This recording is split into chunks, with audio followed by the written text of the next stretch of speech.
Welcome, Wolfpack fans. We are back for a debate edition podcast. Dustin, Evan, here to tell you what's going to happen this week, or at least talk about it. First of all, Dustin, does Hillary make it all the way through the debate tonight? Man, I'm not sure. I don't know what the over-under is for minutes, but I saw it was like there's no commercial breaks at all, so if somebody needs a minute, then the camera's just going to sit there and watch them. So hopefully she'll be okay. Yeah. Awkward. I did see the drinking game thing. Everybody makes a drinking game. Is drink when Hillary coughs and drink when Trump says, "Believe me." And I was like, I can't wait. This is going to be amazing. Despite what you feel about politics and whoever you're voting for, the fact that this debate is going to be, they're predicting it to be more watched than the Super Bowl. I mean, that's fascinating on so many different levels. It's ridiculous. And I think it's almost a piece of history in just such a weird way, because it's just such a weird election and primary and all this other stuff. It just doesn't make any sense. And I've seen people complaining about, oh, I can't believe more people are going to watch this than the Super Bowl. That's just crazy. I mean, that's the way it should be since it's the election. Yeah. But it's really weird. I don't know. That's all I'm going to say about that. It's a little strange. Debate edition. We'll get this over with so we can go, watch the train wreck that it's going to be. We have Wake Forest this week coming off the bye. The Deacons are 4-0. Tell me how confident you feel in this game. No confidence whatsoever. I can't explain to you how worried I am, man. Like, it's Wake in Raleigh, but that saw that point spread and my mouth just kind of fell open. Like, I don't understand. Like, they're no powerhouse, but they're 4-0, and 4-0 still counts. It's better than we are, So it's to the point where I saw Dave Clawson's name being mentioned for the Notre Dame job. Well, like, I mean, anybody somebody said Dave Clawson. I'm like, really? Like, I mean, I like the guy. He's a good coach, but you're gonna go from Wake Forest to Notre Dame because you started off 4-0? Yeah, I don't know. I mean, that's crazy. I'm not as worried as you are. I don't think. I think the level of competition is going to ratchet up exponentially for Wake Forest. Right. And I do think they're a well-coached team because Clawson's a good coach. And we'll get Wake Forest blogger Riley Johnston on here with us shortly. But I don't know, man. I'm not overly worried about it. I'm going to assume we don't play another shitter like we did at ECU. I think that was an anomaly. Though what Virginia Tech did to them this weekend was disturbing on a lot of levels.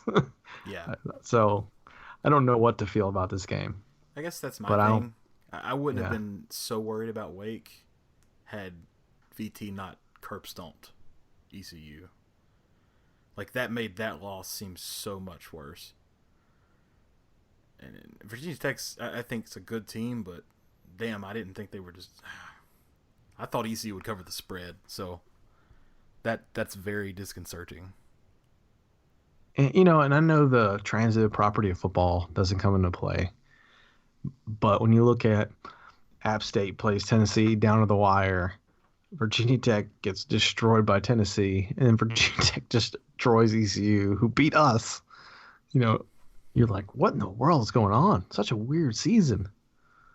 Yeah. I don't understand. I don't think anybody has the expectations or should know what to expect. I'm going to just think that us losing to ECU was just not making plays and making some stupid plays. And I'm going to chalk it up to that. I mean, we should have won the game. Yeah, we should have won the game big, I think. But the fact that we didn't is the yeah, I mean, we didn't, kicker. right? Yeah. Yeah. So, yeah, I just don't know how to feel about this game. I'd feel worse if Kendall Hinton was playing just because he has that running dimension. Right.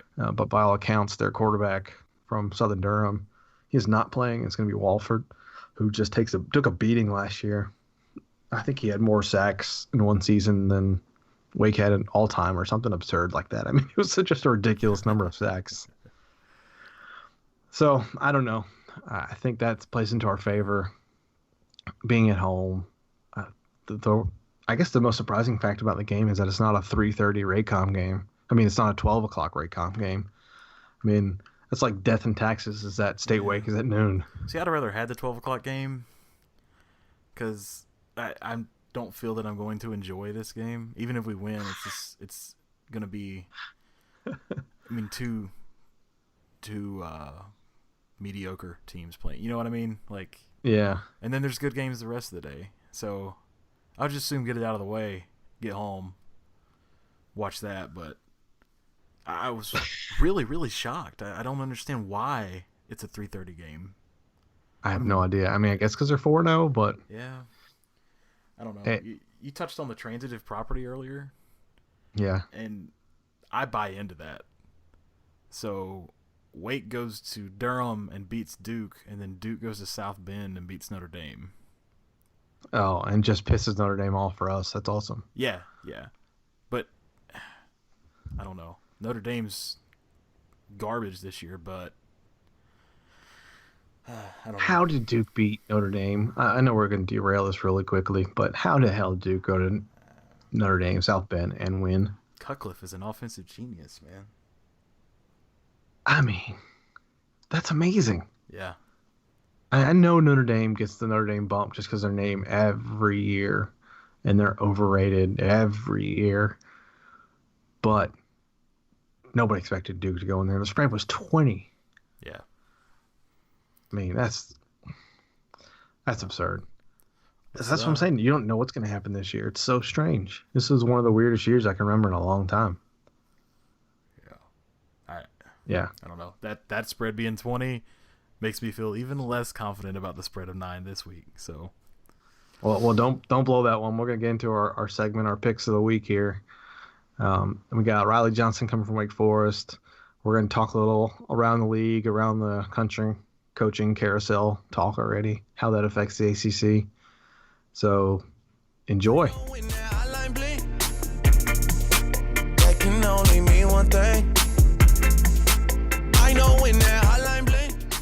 All right, folks, we're back, and we have a special guest to give us a little insight on Wake Forest, Riley Johnston from Blogger So Dear. You can follow Riley on Twitter at BSD_RA Johnston. Riley, thanks for joining us. Absolutely. Appreciate you guys having me. Looking forward to a little discussion and inevitably the Wake Forest NC State game this weekend. So I inevitably have to start off with the Arnold Palmer passing yesterday. I'm a golf guy all my life, and I love watching Arnold Palmer. My dad's got some great stories about meeting Arnold Palmer. How does Wake Forest view Arnold Palmer? Yeah, I think it'll be hard to overstate the importance that most Wake fans, alums, and especially anybody affiliated with the golf program. I grew up going to Coach Jerry Haas's golf camps since I was young, and I mean, he embodies the spirit of Wake Forest overall, and it would be impossible to say what he means to Wake Forest fans in general, much less somebody that went there and understands what he's talking about or talked about when he said what Wake Forest meant to him and how an education was everything that you should strive for in life. So it's a little easier knowing that he was a little older, but it's never easy to lose a legend, especially somebody that close and that means as much to you as a school and really just represents and embodies everything that most alums would say Wake Forest brings to the table. So it's a bittersweet day, but I think we're all thankful for the time that we spent with him. And anybody that ever talked to him or had just a moment in passing with him, I talked to him a couple of times. He really does have that way of making you feel like you're the only person he's talking to, whether that's, the thumbs up, the wink, and he sincerely meant everything that he ever said or the way he acted. So I completely understand how all these stories that were on SportsCenter, I understand how they felt. And it's not great news, but I think everybody just enjoys the time they had to spend with him. Yeah, I think everybody around, State fans, Deke fans, everybody else will pour a little out for Arnold Palmer, that's for sure. Yeah, absolutely. So now let's get into it. There's 27 undefeated teams in the NCAA. and one of them is Wake Forest. Tell me, did you think that was going to happen starting this year? Yeah, absolutely. I mean, who didn't? You'd have to be crazy to think that Wake would lose. No, I don't remember my exact preseason predictions. I know I didn't have us winning against Indiana and Duke. I think I broke it down into tiers with Duke, Indiana, and State and said we need to win one of those 3 games to make a bowl, get to 6 wins. Obviously, at 4-0 with 2 of those 3 wins and the chance to get the third on Saturday, we are ahead of schedule. And this week after Saturday was finally the time that I readjusted my expectations. Even after the Delaware game, with all the injuries that we had to Cade Carney, our starting running back, and Kendall Hinton, the starting quarterback, I still had the ceiling maybe at 6 to 7 games. I know State fans and Wake fans can both relate to bad things happening to their programs, so we kind of tend to keep a low expectation. But after the I guess euphoria from beating Indiana wore off, I realized, 7 to 8 wins is very attainable. We've got Syracuse, Boston College, Virginia, and Army all at home. So even if we win 2 out of those 4, that gets us to 6 wins. And worst case, we get 1 of those wins, and even at 5-7, our APR should get us in. So sometimes it pays to be a good academic school. So how is Wake Forest doing this, right? I don't think anybody expected it. I mean, Dave Claus is a good coach, but the turnaround, or I don't even turnaround. How are they 4-0? Like, what's carrying them right now? Yeah, I mean, if you look at the stats, nothing really sticks out to you. We've got a really good defensive front 7. It's hard to run against us. So I think we saw from both Duke and Indiana, they abandoned the run pretty much right away. Indiana abandoned the run because their right guard and right tackle, I think their right guard was an All-American last year, he was out with a concussion. So they had to throw the ball early and often, and they actually scored on the very first play from scrimmage on a 75-yard play. So I assumed that would be a long day. But we buckled down. We forced 5 turnovers. Wow. It's hard. It's kind of strange, and it's been 10 years since the Orange Bowl, since Wake won the ACC. That was the last time we started 4-0. We started 5-0 in 06 before an ill-timed blocked field goal by the late great Gaines Adams turned that around against Clemson. But it has a lot of feeling kind of similar to that. Obviously, the ACC is really up this year compared to 06 when Florida State and Clemson were both down. So I don't expect anything like a repeat of that. But we're just getting it done with good defense and solid special teams and a running game that's much improved. I think we've run for 800 yards over 4 games. And 2 years ago in Clawson's first year, we ran for, I think, 400 yards total throughout the entire season. Wow. So it's been quite a turnaround, and nobody expected this, but I think everything starts and ends with the line of scrimmage on both sides of the ball. Our offensive line has drastically improved, and our front 7 on defense has done really, really good things to take some of the pressure off the secondary. So when you have those things and you win the line of scrimmage, you win a lot of ball games. So that's it. Looking at the numbers, Wake Forest, I think, is in the top 15 in run defense in the country. Yeah, I think we're 12th or 13th in total yardage, if I had to guess, on run defense. That's absurd. And State's by all accounts, should be a running team. Last year they ran nearly 300 yards against Wake. What's your thought about the matchup there? Yeah, I mean, Matthew Days is an outstanding running back, and I think he should probably get drafted this year. 3rd, 4th round would be my guess. So that's going to be a hard thing for us to compete against. But I think injuries could be a problem. Duke Ejiofor has been off and on injured with a hamstring. He went down kind of late in the game. Markel Lee, one of our better linebackers, also has been off and on. And then defensive tackle position has been rotating injuries. We've had 3 guys miss games already. So it's kind of amazing we've been able to do what we've done, especially considering that Tulane and Indiana are both extremely run-heavy teams. And Duke likes to pound the ball with Jalay Duncan before they switched over.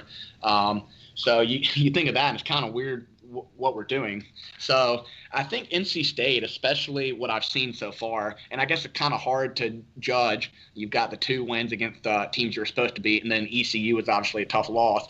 But I'm sure there's plenty of game film there. But it'll be interesting to see if State tries to establish the run or go after our inexperienced secondary. We've got Brad Watson at one corner, who was an honorable All-ACC mention last year. And then we've got at the other corner Amari Henderson and or Deontay Austin. Both of those guys have had their ups and downs.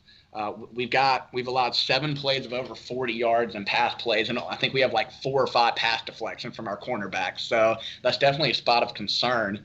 If I were Dave Doran, I would go after our secondary and then see if the run game can break open a little later in the game. But that could be tough, especially given the style of offense that NC State likes to run with Samuels and Days and Naeem Hines. So it'll be interesting to see how they come out and attack our defense. Yeah, I mean, I think that's a spot-on analysis. The maybe confidence level of State fans after the ECU game is not at an all-time high, but I think the matchup sets up well for us. But who knows? I mean, Wake Forest, nobody expected this in Wake Forest, and I'll be honest, I didn't see him play much of the Indiana game. I watched a little bit of the Duke game. And you can tell that they're more fundamentally sound than they have been. So I mean, I'm impressed. I'm not sure I'm comfortable with the 9-point game or the 9-point spread that's out there. Not at all. What do you think about that, Dustin? Yeah, that's pretty interesting. I've been to the last. Well, my grandparents both went to NC State, so I've got some ties there. So I've been to, I think, the last maybe 15 games between Wake and State there and here. So I went to the beatdowns the last 6 years in Raleigh, and I don't have any faith going there and watching us play. But this team seems different. I thought the line would be maybe 5.5 or 6.5 because Indiana and NC State both seem to be similar in terms of the advanced metrics. And I think we opened at 7 and it went down to 5.5. And then in this game it opened at 8.5 or 9. It went down and then it went right back up. So that's really interesting. I don't know how to call this one. I haven't seen a lot of State play this year, so it's hard to kind of tell. I just looking at the stats doesn't do a lot because I think kind of level of competition is hard to tell. But looks like Finley's been doing really well, and you're really relying on what NC State's done well the last few years. So hopefully it'll be a close game and a good game. But once again, the cynic in me thinks that this could be a tough game for us. Sounds very familiar. I feel like State fans say that every game. Similar fan bases, I would think. Similar expectations, but I mean, I think you're exactly right. The level of competition. You can't be disappointed if there are literally no expectations. Right. The competition level is really, it's been deceiving for us. I think we should have blown ECU out based on the game. If you watch the game, there's some plays here or there that they should make, and it's a 20-point game the other way, but they didn't. And if they don't do that against Wake Forest, it could be the same thing. So we got to hope we play better and play more sound. I think that's what we're looking for. Dustin, you want to add to that? I felt a lot better about the, post ECU. I was feeling okay against Wake until I saw what Virginia Tech did to ECU this week. And my confidence is gone. Especially with Wake at 4-0 now. I'm looking at their schedule, man. Y'all are gonna win 8 games, so. Yeah, I don't like to look too far ahead, but I think the way that I've always broken it down, I think there are 3 tiers of games for Wake this year. Yeah, the Tulane, the Army was in there originally, and they're kind of back in there after the Buffalo game, but they got off to a hot start. So you have Delaware, Tulane, Army, and then. Those are the 3 games that I assume we would win to start the year. Then you've got Clemson, Florida State, and Louisville. Those are the 3 I assume we'd lose. And then we literally had 6 toss-up games. Duke, Indiana, and State were kind of in a tier slightly above BC, Syracuse, UVA. But, I mean, I only saw 6 or 7 wins. But sitting at 4-0 with those 4 teams left, a winnable game on Saturday against NC State, I think 9 probably still our ceiling before any bowl games. But 7 to 8 is very, very realistic, and that's not exactly going out on a huge limb. I think we have probably between a 65 to 75% chance in all 4 of our remaining home games against teams right around us. And then this week, probably another 30%. If you just throw those win expectancies together, it should put us right around 7.5 wins, which would be a great year for Wake, probably one of the top 10 in our history, which is kind of sad to think about, but alas, it's true. So I'll ask you one more question. What does Wake need to do to win this game? we've got to control the line of scrimmage. We have to play very disciplined, nothing flashy, run the ball effectively. If we can establish the run with Matt Colburn, I haven't heard one way or the other. I assume Kendall Hinton and Cade Carney will both be out at quarterback and running back. So John Wolford, who had a pretty good game on Saturday, and he's played a lot over the last 2 years, will be our quarterback. Matt Colburn will be the running back. Colburn's run for 2 straight games of over 100 yards, which an interesting tidbit. Wake running backs have run for 3 straight games over 100 yards. Before that, we hadn't run for 100 yards since 2011 against Army for a running back. So Oh, wow. we had two quarterbacks during that time run for 100, but no running back, and now we've done it 3 games in a row. So that probably tells you more about the offensive line than anything. They've done a great job. If we can control the line of scrimmage, control the line of possession, and then rely on our defense and special teams, that's the recipe to success for Wake. Limit mistakes, maintain the ball, play smart football. As you probably know, our recruiting isn't always on par with all the other teams, even in the ACC. So we have to get a leg up on playing smart football, and that's no different this week. I think if I'm remembering correctly, the last time Wake won in Raleigh was, and I don't remember his first name, was Swank, kicked like 17 field goals. Yep, Sam Swank. It was 25-23, made 3 50-yard plus field goals to set an NCAA record. I was there that day. I believe Nate caught a touchdown pass. So that was unbelievable. Yep. Yeah, that guy could kick the ball, man. Yeah, he's a hell of a kicker. I'm kind of surprised he never caught on in the league because he didn't have a low ball flight. I mean, seemingly kicking translates better than pretty much anything else in terms of football. But right.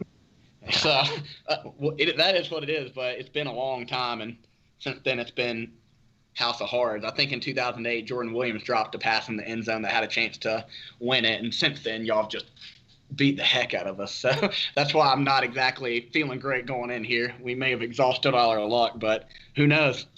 I mean, anything can happen. It's been, a long time since the road teams won. I know we won last year in Winston-Salem for the first time in like 50 years, but so I don't know. Anything can happen. Yep. Well, Riley, thanks for joining us. And you want to give our fans, let us know where they can find you. Plug your stuff. Yeah, sure. We been running Blogger So Dear. It's just www.bloggersodear.com. We've been writing for about, 10 years now. I've been on for about 5 years. So if you want to talk some Wake sports, come on there. We should have a lot of stuff up during the week. As for Twitter, it's at BSD_RA Johnston. I talk a lot about sports and a lot about politics. So tonight should be a pretty fun night for joining me if you'd like to do that with the debate coming up. Well, all right. I lied. One more question. Sure. What is the Blogger So Dear about? How does that relate to Wake Forest? Like so the name? So the fight song or the alma mater is titled Mother So Dear, and the final 3 words are Mother So Dear. So our founding editor with Martin Rickman, who now he wrote for Sports Illustrated, and now he writes for Uprock Sports. He's the head of their sports division. Figured that Blogger So Dear was a good name to take on that. So it's kind of a play on the alma mater. And a lot of people don't know that. They think it's a cool name, but they don't know where it came from. So that's an excellent question. Well, thanks, Riley. I appreciate that. I was always wondering it. Yeah, I have to. As always, nobody ever asked that. And I mean, I never really think about it because I know it's pretty straightforward, but I guess for most people, you wouldn't know that. Yeah. Well, thanks for clearing that up. And my offer still stands. I put it on Twitter. If you come to the game and you need somewhere to tailgate, you're welcome to come with us. I guarantee a good time. Appreciate it. Yeah, I'll make a decision probably by tomorrow or Wednesday, and it might be an impulse decision. So I'll hit you up if we wind up making the trip. Absolutely, you know where to find us. All right, man. I appreciate you having me on. One more Thanks, question, Riley. man. Sure. What's your prediction? I knew you were going to ask that. I was hoping I'd sneak away with it.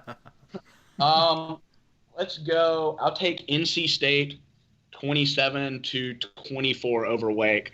I bet we start off slow and then come back late, but State holds on for a 27-24 victory.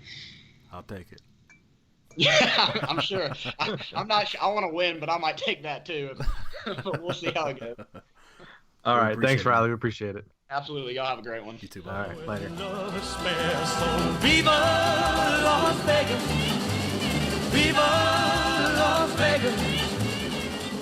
All right. Well, that was an interesting perspective from Riley. I don't think he was. I don't think he's too confident in this game. I don't think anybody is. The spread is 9. We teased it earlier. Dustin, give us your thoughts on the 9-point spread for the Pack.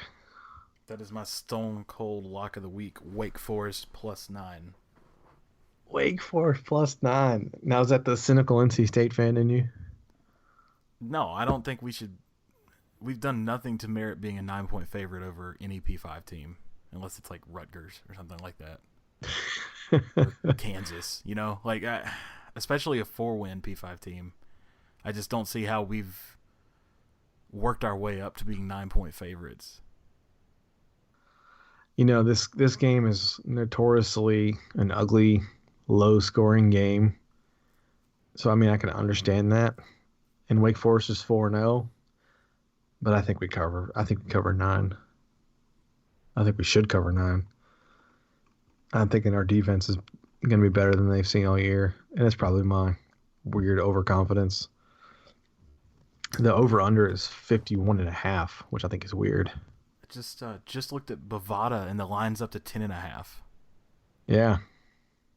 I just don't see it, man. 10.5, I don't know. It's a little different. That means we have to kick a field goal. Not real confident in that, but we'll see. I think the other line's one to look at. Tell me how you feel about this 1.5-point Clemson-Louisville game. Louisville goes to Clemson. Man, I wouldn't bet that with a spread. I would just pick one of them. Just Who are you straight up. picking? Who are you picking? I couldn't tell you yet. Come on now. You my don't gut think says Clemson. Yeah. I mean, the home game, I feel like they're all going to end up with one loss, those 3. But what happens there? We should go to like a shootout or something. yeah, I think it is. I think Dabo wins. Dabo wins. Dabo's packing. He's set. No, I don't know. I'll tweet out if I change my mind because I really don't have an opinion on that yet. Man, that's gonna be a good one. 8:00 ABC game in Clemson. I know Clemson hasn't been impressive, but I still think they're Clemson. I think they win that game. I'm gonna pick Clemson by field goal. So what's your lock? My lock? Yeah, which one can you bet the house on? Florida State, North Carolina at 12. That one's pretty good. I think Florida State trucks them. I don't know. I don't know if I would bet. I don't know if I'd give 12 against Carolina. Tennessee, Georgia. I don't like that one. Tennessee goes to Georgia. I think the Pack covers 9. 10.5 is different. So, but just, 9. Just differing. That's it. Same game. One of us is going to be up 1-0 on the year. Oh, my picks the last couple weeks have been awful. So let's not count on that. But I just have a good feeling about that. I don't know. God, I don't like any of these games this week, man.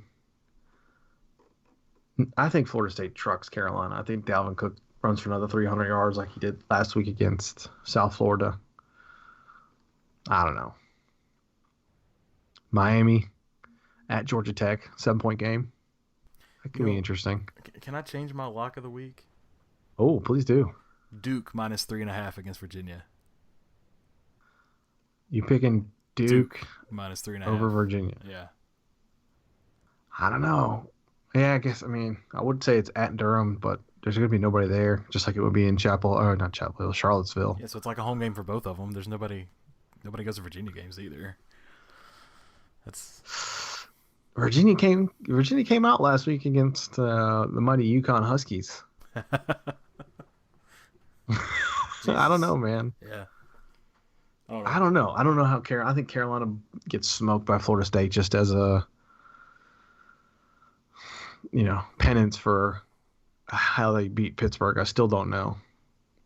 Pittsburgh got Matt Canada and went 3-and-out in their last 2 drives. Come on. That was awful. They were in control of that game. I don't know. Anyway, I'm going to go Florida State. Put it on the board. Florida State's my lock of the week. All right. I'll take Duke, and then we're just split on our game, which is never bet Fair. on your teams anyway. So Yeah, I don't want to. I don't. it's a I did against bad rule. ODU, but I felt good about that one. I don't feel good about this one. I think we're gonna. I mean, I think we crush them. I think we I take hope the you're over. right, man. Yeah. All right, we're gonna take a break here, and we're gonna take a look around the league and the interesting coaching news we got coming up.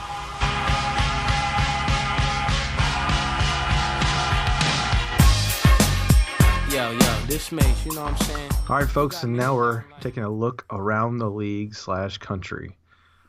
Let's just go ahead and start with the topic everybody's been talking about. Les Miles gets fired week 4. How do you feel about that? I just hope the office is nice for him when he gets here. You know, I hope it's up to his. I hope we can compete with LSU's facilities. Yeah, he'll do good here, I think. I mean, week 4 is absurd. Yeah. See, that's what I even texted you or to a group, but saying how dumb it was to make a move that early. But the more I think about it, I'm not so sure. I don't think it was a dumb move. I think it's just absurd. I mean, if they know they're going to do it, go ahead and do it. But, man, it's just unheard of. Yeah. And you look, okay, they lost to Wisconsin week 1. Close, wasn't it? It wasn't really close. I mean, it was close, but I watched that game and it wasn't very good. I mean, Wisconsin drummed Michigan State. Which is weird, yeah. So I don't know that that's necessarily a bad loss. And the deal this past week, it was tough. I mean, it's I guess a bad team, but everybody knows they're going to fire him at the end of the year regardless. And I thought the quote from their athletic director or whoever it was said, we didn't want Les to. At some point, we knew he was going to save his job again, and we'd just be repeating this vicious cycle. It was just, it's like, that happened okay. last year, Well, then fire him last year, yeah. But here's the short list, I thought, of candidates that I think it was CBS Sports. It was one of the first ones out.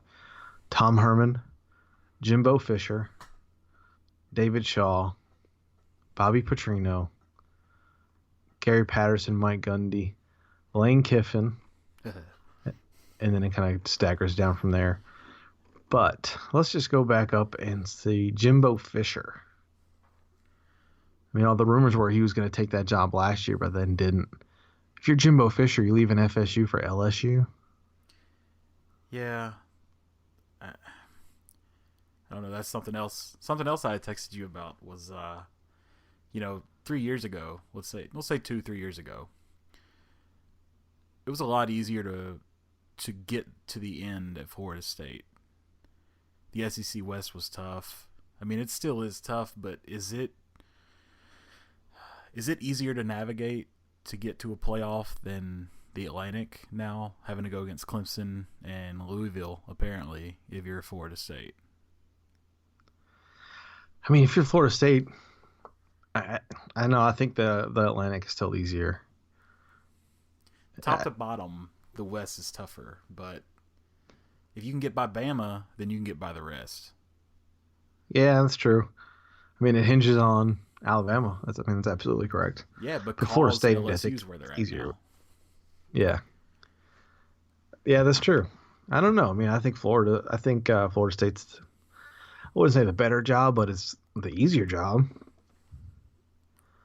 I'm just not sure I would leave Florida State for LSU, but there's an ego involved in coaching that I can't relate to.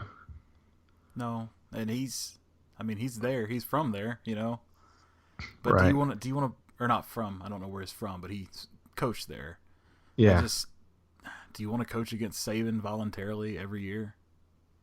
And that's the hard part. You look at this candidate list and who are you going to put against Saban?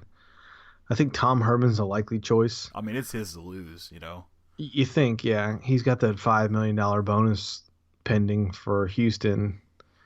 If he makes the Big 12, he gets $5 million. But, he's only been a head coach for his second year now. Now, he's going to be good. He's obviously good. But that's a big gamble for LSU, right? Yeah. And then David Shaw, he's not leaving Stanford. NFL wanted him. He didn't want to leave Stanford. He's good for a while. Bobby Petrino. Petrino's not leaving Louisville. I just don't see it. I think Louisville can match the money. I believe that Petrino, the story was when Petrino got hired for the second time that he felt contrite and was, going to be loyal to Louisville now. Who knows if LSU throws, double the salary at him if he comes, but, I'm not so confident. I think Louisville fans are pretty confident that he's not going anywhere. So I think that one seems like a stretch, but probably be a pretty good fit there. I mean, he's already done it at Arkansas, but he'd probably do pretty well at Louisville. I mean, at LSU, right? Yeah, he'd do well there. I don't know that it's his, moral high ground that'll keep him there, but perception of him would just be awful if he bailed again after a couple of years. And that's not good for your personal recruiting pitch either. No, but if you're not loyal, they're going to see you're not loyal. So then you're going to have, Ole Miss. Well, you could go there, but how long is he going to stay before he leaves for something else? Yeah, but I don't know if you're thinking about that as a 18-year-old kid, right? He's going to say, so Ole Miss is saying that, and then Petrino's going to say, hey, look at Lamar Jackson. I made him a Heisman contender. Man, okay, I'll go with you, right? Yeah, I think that's the main reason he wouldn't leave this year. Yeah. Because he would lose another year at him. Right. But I don't think he's got any loyalties. So you just brought up a key word, perception. And this is something we disagreed upon when we were texting. Fedora is going to be on a lot of people's short list this year.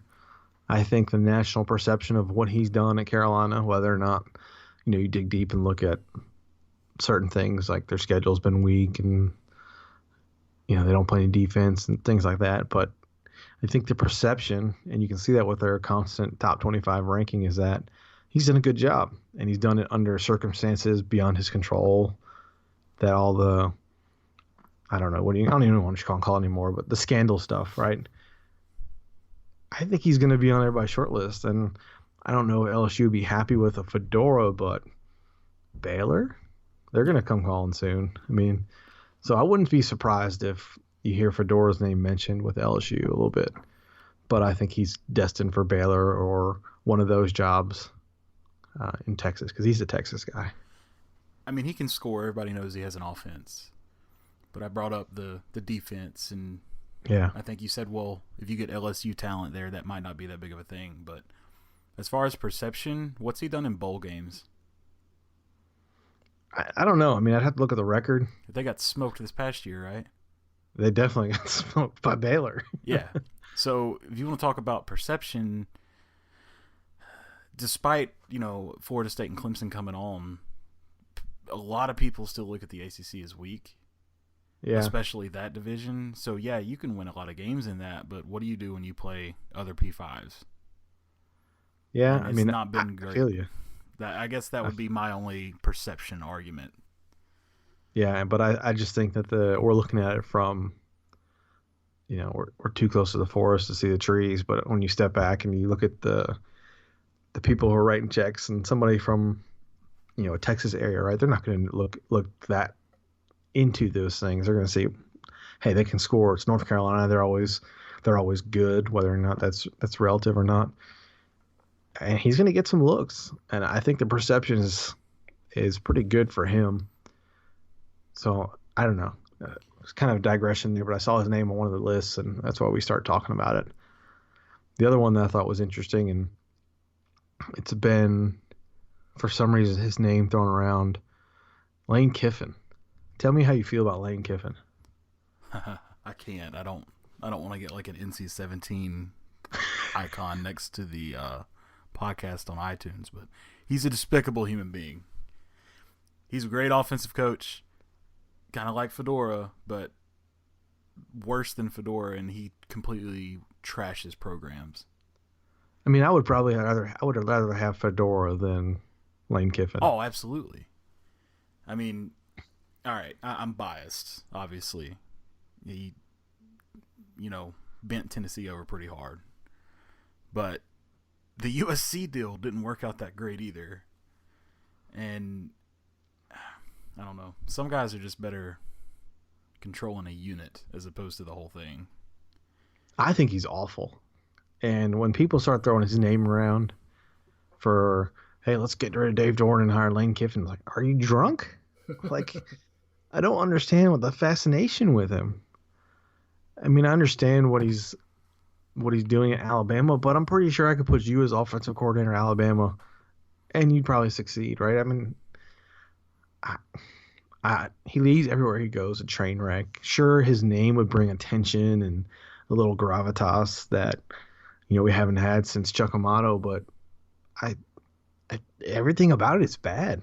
I don't understand. And he's a grown ass man and acts like a kid too.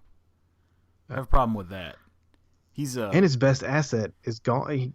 His ex-wife. That's his best asset, and she's not around anymore. Oh, it's an ex now? I'm pretty sure they got separated. Oh, well. Yeah. Anyway. I don't know. Can we just end that? I just want State fans to stop talking about Lane Kiffin. Yeah. Well, one thing about Kiffin that's just a type of person he is, like, he's a grown man. He's on his second job since he left Tennessee, and he still trolls Tennessee fans on Twitter. When he up and abandoned the school and left, he didn't get fired or anything like that. He just attacks their fans on Twitter with this stupid ass little snarky comments. Like, why? How old are you? That's something I would do, but I'm not in his position.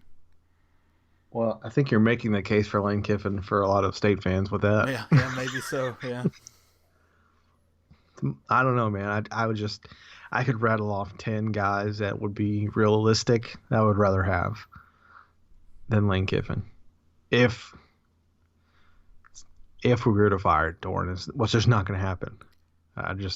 Kiffin's probably going to take the Patriots job when Belichick leaves, so I don't know why he would take ours. Dude keeps moving up, and I don't get it.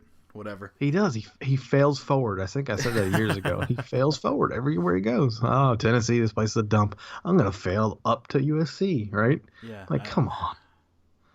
I don't get it. Yeah. Oh, well. Maybe he's learned under Saban, right? But I don't think so. I just wish people would just kill that right now. I mean, you see what good things come when you sit under Saban. I mean, Kirby Smart's killing it at Georgia, so right. Yeah, there's nothing good about any of that. I don't know. It was just let's just stop the Lane Kiffin talk, people. I think that's just ridiculous. No, it's all. The only talk that matters is if we lose to Wake, how quick we can get less in town. So. I mean, I would be all for that. If we lose to Wake and go 4-8. I mean, just burn the ship down, start over, right? Yeah, and we're not losing. I got a voicemail to play, ending when we close it up, but it's basically along those sentiments of, we're 4-8. Why not make a power move? And that would be, the best hire we've ever made, easily. So. I just want our job for once to be a job where people, they don't get fired, right? They go up to the next level, right? I wouldn't, somebody hires them away, right? That's fine. I'm okay with that. Because you're in a good spot. When's the last time that's happened? I have no idea.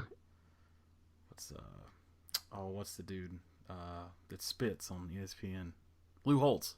Lou Holtz, 78, yeah, 79, he moved up, whatever that right? was. So it's unbelievable. I don't know of another one since then.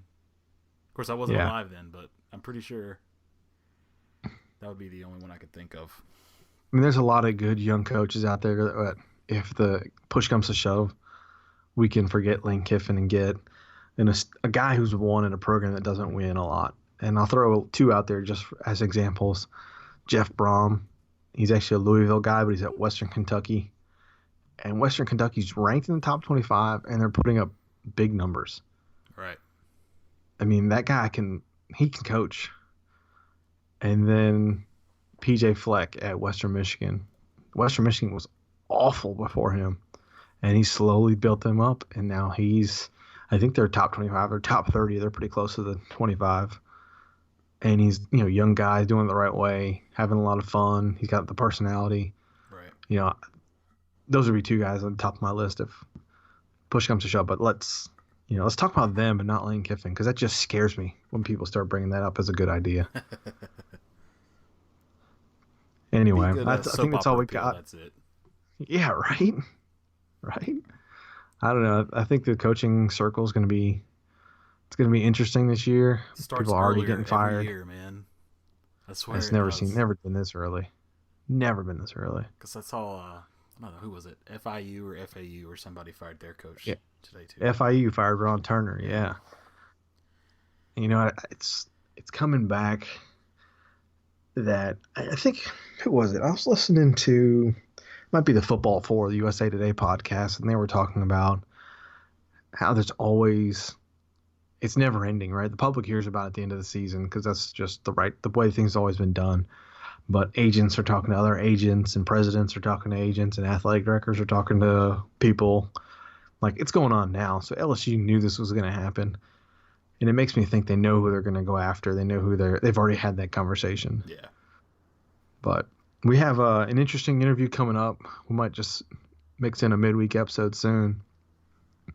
And we'll try to cover this topic and cover the perception of NC State with somebody who should know an outsider's point of view. So stay tuned for that.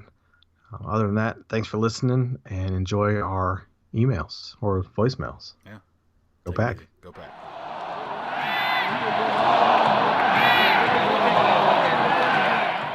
Hey, Dustin, Evan, how you doing? Ed calling from Los Angeles again, class of '88, NC State.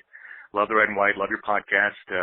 I'm amazed at how optimistic and how just upbeat you guys are, and I want to compliment you on that, because I go into pretty much every season in a pessimistic way, thinking, well, how bad are we going to be, not how good are we going to be. So I gotta hand it to you guys. You're really positive and optimistic, and that's a good thing. I'm just cynical, and I'm too old. I'm 51. I graduated from state in '88, and I'm down on the Wolfpack until they show me something like an 8-4 season with a 5-3 in the conference and go to a decent bowl. Again, guys, I think that this year we're going to be. I don't think we're going to be 6-6. I think we're going to be 5-7 or 4-8. I don't know that we're going to beat anybody that has a winning record in the ACC or outside of the conference, other than FCS schools, which is, not really helping you out.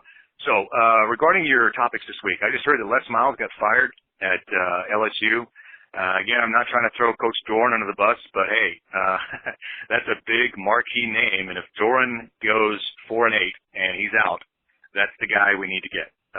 Les Miles can recruit, he can coach, he's had some great teams down there in Baton Rouge. That's the kind of guy we need at NC State, a guy that can win at the highest level in a conference like the SEC, not like the MAC. So, having said that, again, I'm not gonna give up on Coach Doran yet, but I don't see this season shaping up to be any better than 5-7. This week, I believe NC State will beat Wake at home, but it will be a dogfight. It'll be a down to the wire, last 2 minutes. Whoever has the ball last and whoever sustains the drive wins the game, 24-21, 24-20, something like that. It's going to be a dogfight. It's not going to be a blowout. NC State is not going to win big more than, say, by a touchdown. Wake is too good, and the conference is too good, and State just is not good enough. So after that, I no longer believe that Notre Dame will blow them out. Now that Notre Dame looks to be beatable, I think that a good team could beat Notre Dame at home, but I don't believe that NC State is that team. I think that NC State will lose that one. Hopefully we won't get embarrassed, but I'd see Notre Dame winning that by, say, 10 or by 2 touchdowns. Not an embarrassing loss, but a loss nonetheless, because I don't believe that NC State could scheme or coach as good as the Notre Dame coaching staff can, and their talent is obviously going to be better than ours. Anyway, that's it. I'm sorry to be so negative, sorry to be so pessimistic. I just don't have any faith that this season is going to result in anything better than a 5-7 record with no bowl. Might as well. But hey, now that Les Miles is available, that's the guy we need to get at NC State in Raleigh next year. All right? Cheers, buddy. Hope all's well. Both you guys doing a great job. Take care and have a good week. Bye-bye.